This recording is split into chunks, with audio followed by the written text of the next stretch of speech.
अगर आपने अभी तक solution for life problems channel को सब्सक्राइब नहीं किया है तो जल्दी से सब्सक्राइब कर लीजिए और साइड में बने हुए बेल आइकन को दबाइए for more wisdom, more solution, better life. नहीं, इस तरह से और नहीं चल सकता। हेल्थ, रिलेशनशिप, करियर, हर चीज का हालत दिन ब दिन और भी ज्यादा खराब हो रहा है। यार अब तो इसको चेंज करना ही पड़ेगा। अगर आपके दिमाग में भी बहुत दिनों से ऐसा ही कोई एक थॉट घूम रहा है लेकिन आप समझ नहीं पा रहे कि ठीक कहाँ से शुरू करें, तो आज इस वीडियो को आखिर तक देखते रहिए, क्योंकि आज इस वीडियो में मैं स्टीवन कॉवे का most popular book the 7 habits of highly effective people से 7 ऐसे हैबिट्स आपके साथ शेयर करूंगा जो आपकी लाइफ में कोई एक पर्टिकुलर फील्ड नहीं बल्कि ओवरऑल आपकी लाइफ को बदलने में बहुत ज्यादा मदद करेगा। तो चलिए शुरू करते हैं। Habit number 1, be proactive. इस दुनिया में 2 तरह के इंसान होते हैं, नंबर 1 प्रोएक्टिव और नंबर 2 रिएक्टिव। रिएक्टिव पीपल वो लोग होते हैं जो मानते हैं कि उनकी लाइफ में जो कुछ भी होता है वो सब पहले से तय किया हुआ है, या जो कुछ हो रहा है उसमें उनका कोई हाथ नहीं है। सारे दोस्त किसी और का है, या इस गवर्नमेंट की है, या फिर इस समाज की है। मतलब बस उनको छोड़ के बाकी सब उनके लाइफ में कुछ बुरा होने के लिए दोषी है। दूसरी तरफ प्रोएक्टिव लोग मानते हैं उनके लाइफ में जो कुछ भी हो रहा है उसके लिए सिर्फ और सिर्फ वो खुद जिम्मेदार है। इंसान और दूसरे किसी जानवर में सबसे बड़ा डिफरेंस है, इंसान अपनी खुद की मर्जी से खुद का चॉइस बदल सकता है, लेकिन दूसरा कोई जानवर ऐसा नहीं कर सकता है। एक भूखे डॉगी के सामने अगर कोई एक चिकन तंदूरी का पीस रखेगा तो उस डॉगी को वो खाना ही पड़ेगा, क्योंकि उस डॉगी की कैपेबिलिटी नहीं है उस मोमेंट में दूसरा कुछ सोचने का। लेकिन अगर कोई इंसान चाहे तो भूखा रहने के बावजूद भी उस चिकन तंदूरी के पीस को नहीं खा के भी रह सकता है। इंसान के पास कैपेबिलिटी है किसी भी सिचुएशन में इंडिपेंडेंट होकर अपने रिस्पॉन्स को चुनने का। रिएक्टिव लोगों की नज़र हर वक्त उन चीज़ों की तरफ होता है जहाँ पे उनका कोई कंट्रोल नहीं होता है, जैसे कि अरे ये एग्जाम्स के पेपर सही तरह से चेक ही नहीं करते हैं, सही तरीके से चेक किया होता तो मुझे इससे बहुत अच्छे मार्क्स मिलते। हो सकता है ये बात सच है, लेकिन फिर भी इसे लेके अपने अंदर ही अंदर खुद ही अकेले में क्रिटिसाइज करके कुछ फ़ायदा नहीं होने वाला है, बेकार का सिर्फ टाइम वेस्ट है। उससे अच्छा अगर हम उस वक्त को जिस चीज़ के ऊपर हमारा कंट्रोल है, मतलब कि पढ़ने के ऊपर अगर ध्यान दे तो सच में मार्क्स बढ़ सकता है। कॉवे इस चीज को सर्कल ऑफ कंसर्न के जरिए एक्सप्लेन किया है। रिएक्टिव लोगों के सर्कल ऑफ कंसर्न में अप्रोच होता है आउटसाइड टू इनसाइड। मतलब वो लोग पहले ये देखते हैं कि दूसरे लोग क्या करने से उनका लाइफ थोड़ा बेटर बन सकता है। बस अगर मेरा बॉस मेरे ऊपर हमेशा इतना चिड़चिड़ ना करता तो मैं थोड़ा शांति से जी सकता। दूसरी तरफ प्रोएक्टिव लोगों का अप्रोच होता है इनसाइड टू आउटसाइड। मतलब वो लोग पहले ये देखते हैं कि वो खुद क्या कर सकते हैं सिचुएशन को बेटर बनाने के लिए। वो लोग कुछ ऐसे सोचते हैं, कुछ दिन से कोई भी काम ठीक से नहीं हो रहा मुझसे, यार अब तो फिर से रोज ठीक से काम करना पड़ेगा, बॉस का ये रोज का चिड़चिड़ापन अब बंद करवाना होगा। सो बी प्रोएक्टिव। पेरेंट्स हर वक्त आपको क्यों डांटते हैं इसे लेके दुखी ना होके कुछ अच्छा नहीं लगता, मेरे पेरेंट्स ऐसे क्यों है, उसके बदले में ये सोचिए कि आप खुद को कैसे बदल सकते हैं जिससे कि आपके पेरेंट्स आपको डांटना बंद करके उल्टा खुश हो जाए। Habit number 2, begin with the and in mind.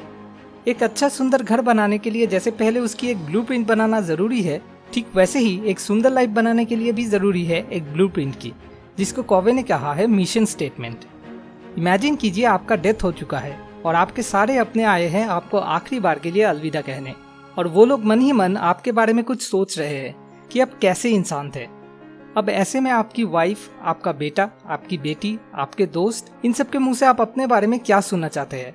आप कैसा हस्बैंड, फादर या दोस्त थे? बहुत सपोर्टिव, लवेबल, केयरिंग, ऑनेस्ट? या फिर आप ये सुनना चाहते हैं, फू बला टली जान बची, अच्छा हुआ जल्दी जल्दी रवाना हो गए, पूरे जिंदगी भर बस दूसरों को तो तंग ही क्या है? जो आप सुनना चाहते हो उस हिसाब से आपको क्या क्या काम करना चाहिए। क्या आज आप वही काम कर रहे हो, या जो आप सुनना चाहते हो उसका ठीक ऑपोजिट काम कर रहे हो? मतलब आप अपने बच्चों के मुंह से सुनना चाहते हो कि आप बहुत अच्छे पिता थे, लेकिन इधर रोज नशा करके घर आके उसके माँ के साथ, उसके साथ खराब बिहेव कर रहे हो। हर वक्त लाइफ के आखिरी दिन को ध्यान में रख के आगे बढ़िए, जिससे उस दिन में आपका कोई अफसोस ना रह जाए। Habit number 3, put the first thing first. कल से पक्का एक्सरसाइज और मेडिटेशन शुरू करूंगा। रोज यही एक ही डायलॉग और कल कल में ही रह जाता है। कॉवे उनके बुक में हम लोगों के लाइफ के सारे कामों को 4 कैटेगरीज में डिवाइड किए हैं, जिसमें से पहला है अर्जेंट इम्पॉर्टेंट। इनको उन्होंने क्वाड्रेंट 1 कहा है, जैसे कि कल के अंदर प्रोजेक्ट जमा करना है इसलिए आज कंप्लीट करना, कल एग्जाम है इसलिए आज पूरे दिन बुक पढ़ना। मतलब जिन कामों का एक स्पेसिफिक डेडलाइन है और उनको अगर वक्त पे खत्म नहीं किया गया तो बुरे अंजाम भी भुगतने पड़ेंगे। सेकेंड क्वाड्रेंट है नॉट अर्जेंट इम्पॉर्टेंट। इस कैटेगरी में आते हैं सारे अच्छे काम जिसमें हमारा लाइफ बेटर बनता है, जैसे कि exercise, meditation, sleep, proper diet, family time. मतलब जिन चीज़ों का कोई फिक्स डेडलाइन नहीं है, लेकिन उन कामों को ना करने पर बुरा फल भुगतना पड़ सकता है। लेकिन फिर भी दुख की बात यह है, हम जैसे नॉर्मल पीपल इस क्वाड्रेंट 2 के कामों को ही सबसे ज़्यादा इग्नोर करते हैं, क्योंकि वो अर्जेंट नहीं है, मतलब इमीडिएट कोई रिजल्ट दिखने को नहीं मिलते हैं। थर्ड क्वाड्रेंट है अर्जेंट नॉट इम्पॉर्टेंट। ये सब बेसिकली इंटरप्शन और ईगो ड्रिवन एक्टिविटीज़ है, जैसे कि फेवरेट हीरो का मूवी रिलीज हुआ तो फर्स्ट डे फर्स्ट शो देखने जाना है, नहीं तो दोस्त कहेंगे अभी ये तू बड़ा फैन है, अभी तक ये मूवी नहीं देखा तूने। मतलब जो मीनिंगलेस है, हमारे लाइफ में जो कोई वैल्यू ऐड नहीं करता है। फोर्थ क्वाड्रेंट है नॉट अर्जेंट नॉट इम्पॉर्टेंट, मतलब जो पूरी तरह से ही टाइम वेस्टर्स है, जैसे फेसबुक, इंस्टाग्राम, व्हाट्सएप पे घंटों तक मीनिंगलेसली चैटिंग करना। कोवे थर्ड और फोर्थ क्वाड्रेंट के एक्टिविटीज को अगर पॉसिबल हो तो पूरी तरह से एलिमिनेट करने के लिए कहा है, और सबसे ज्यादा टाइम क्वाड्रेंट 2 के एक्टिविटीज में और उसके बाद बाकी टाइम क्वाड्रेंट 1 के एक्टिविटीज में खर्च करने के लिए कहा है। लेकिन हम ठीक इसका उल्टा करते हैं। हम में से ज्यादातर लोग दिन में अपना ज्यादातर टाइम क्वाड्रेंट 3 और 4 में ही बिताते हैं। इसको बदलना होगा, और ऐसा करने के लिए पहले सिर्फ 2 चीजों की जरूरत है। नंबर 1, अपने लाइफ में क्लियरली प्रायोरिटी सेट करना, एंड नंबर 2, पोलाइटली ना बोलना सीखना। जिन कामों की प्रायोरिटी ज्यादा है उनके लिए सबसे पहले टाइम फिक्स करना होगा, और जिन कामों की प्रायोरिटी लो है, मतलब जो सारे वैल्यूलेस है, उन सबको ना कहना सीखना होगा। Habit number 4, think win win. Cricket में एक टीम अगर जीतेगा तो दूसरे टीम को हारना ही पड़ेगा, लेकिन लाइफ के खेल में ये जरूरी नहीं है कि एक अगर जीते तो दूसरे को हारना ही होगा। जैसे एक एग्जाम्पल देता हूँ, आप एक्शन मूवी देखना चाहते हो और आपकी गर्लफ्रेंड रोमांटिक मूवी देखना चाहती है। विन विन सिचुएशन, कोई भी रोमांटिक एक्शन मूवी देखना। ऐसे ही आपका बेटा आइसक्रीम खाना चाहता है और आप चाहते हो कि वो आज 2 घंटा पढ़ाई करे। विन विन सिचुएशन, आपने उसको कहा अगर वो 2 घंटे पढ़ाई करेगा तो उसे आप उसका फेवरेट आइसक्रीम खरीद के दोगे। मतलब पहले समझना होगा कि सामने वाला आदमी क्या चाहता है, उसके बाद देखना होगा कि मैं खुद क्या चाहता हूँ, और उसके बाद इन दोनों के अंदर एक बैलेंस क्रिएट करना होगा। हाँ, अब विन विन सिचुएशन हर वक्त पॉसिबल ना भी हो सकता है, लेकिन नजर रखना होगा अगर पॉसिबल हो, क्योंकि अगर पॉसिबल है तो वही ऑप्शन सबसे ज्यादा बेस्ट है। Habit number 5, seek first to understand then to be understood. किसी भी रिलेशनशिप में सारे प्रॉब्लम्स की जड़ है मिसकम्युनिकेशन, जो असल में होता है एक दूसरे की बात ध्यान से ना सुनने की वजह से। हस्बैंड वाइफ के बीच में लड़ाई चल रही है, कोई किसी की बात सुनने के लिए तैयार ही नहीं है, दोनों ही बस अपनी अपनी बातें कह रहे हैं। कोई भी सामने वाला क्या कहना चाहता है या क्यों कहना चाहता है वो सुनना ही नहीं चाहता, और अगर सुने भी तो सुनने के लिए कोई नहीं सुन रहा, बस बोलने के लिए सुन रहा है। वेट कर रहा है कि कब सामने वाला चुप होगा या अपना स्पीड थोड़ा कम करेगा और मैं अपना गाड़ी चलाना शुरू करूंगा। इस तरह से लड़ाई और भी ज्यादा बढ़ रहा है। मतलब ये कुछ ऐसा है कि एक कस्टमर आया है एक दुकान में कुछ खरीदने के लिए, और वहाँ का दुकानदार उस कस्टमर को क्या चाहिए वो बिना सुने ही उनके दुकान में अच्छी चीज क्या क्या है वो दिखाना शुरू कर दिया।